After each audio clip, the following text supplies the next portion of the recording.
95 પછી ભાજપના 17 વર્ષના શાસનમાં એક પણ મકાન ગુજરાત હાઉસિંગ બોર્ડના માધ્યમથી બનાવવામાં ન આવ્યું।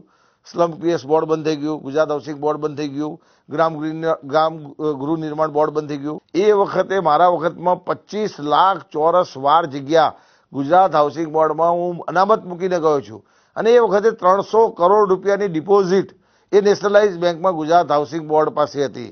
1405 કર્મચારીઓ હતા। કમનસીબી મોદીના શાસનમાં હાઉસિંગ બોર્ડને ખતમ કરી નાખવામાં આવ્યું, મૃત અવસ્થામાં મૂકી દેવામાં આવ્યું। આજે 208 કર્મચારીઓ છે।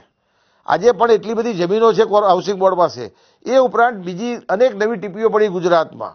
એ ટીપીઓમાં કોંગ્રેસના શાસનમાં ફક્ત 23% ટીપીઓમાં કપાત કરતા હતા ખેડૂતની જમીન। મોદીની સરકારે 40, 45, 50% સુધી ખેડૂતોની જમીન કપાતમાં લીધી છે। એ જમીનો આજે ખાનગી બિલ્ડરોને વેચવાનું કામ કરે છે, હરાજીથી વેચીને પૈસા ઉભું કરવાનું કામ કરે છે।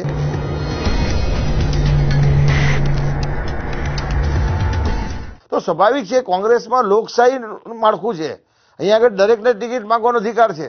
નરેન્દ્ર મોદીના ત્યાં કોઈની તાકાત નથી કે ટિકિટ માંગવા નરેન્દ્ર મોદી પાસે જાય। નરેન્દ્રભાઈ મોદીએ 11 વર્ષમાં કડવા પટેલો, લેવા પટેલોને સૌરાષ્ટ્રમાં લડાવવાનું કામ કર્યું છે।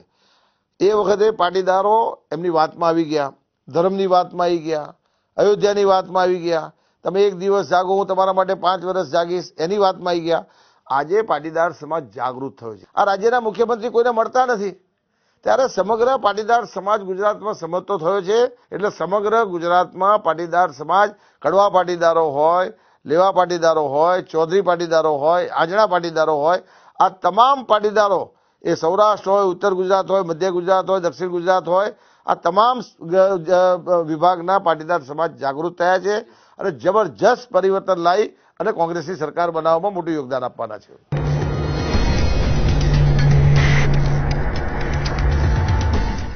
કે ગુજરાતની સરકારે ગુજરાતની તિજોરીના તળિયા સાફ કરવાનું કામ કર્યું છે।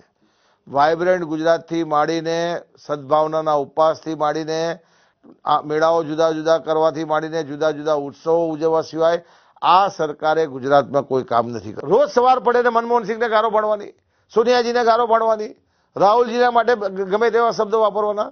એટલે રાજ્યની ચૂંટણી છે ભાઈ, આ લોકસભાની ચૂંટણી નથી।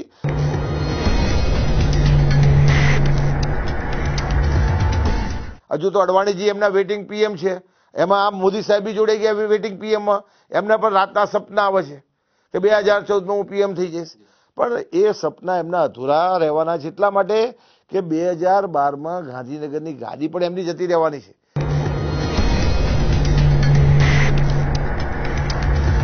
અને નરેન્દ્ર મોદીને શું છે, ફક્ત સત્તા ટકાવી રાખવા માટે કોમ્યુનલ વાતો કરવી, ધર્મની વાતો કરવી, એક દિવસ જાગો 5 વર્ષ જાગીશ આવી વાહિયાત વાતો કરી, ઠાલા વચનો આપવા સિવાય આ રાજ્યના મુખ્યમંત્રી કોઈ કામ કરી શક્યા નથી। અને ફક્ત યુપીએની સરકારને અને આ દેશના વડાઓને ગારો ભાડવા સિવાય બીજું કોઈ કામ કરતા નથી।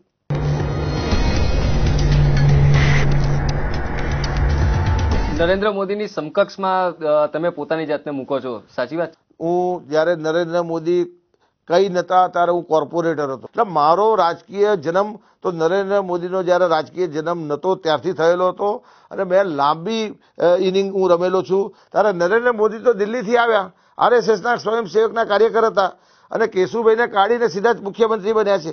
એમનું કોઈ યોગદાનથી એ મુખ્યમંત્રી નથી બન્યા।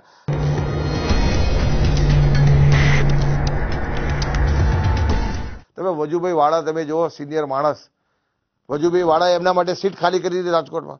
આજે વજુભાઈની શું પરિસ્થિતિ છે? વજુભાઈ વાળા કોઈ દાડો કોઈ નિવેદન કરતા તમે એમને સાંભળ્યા?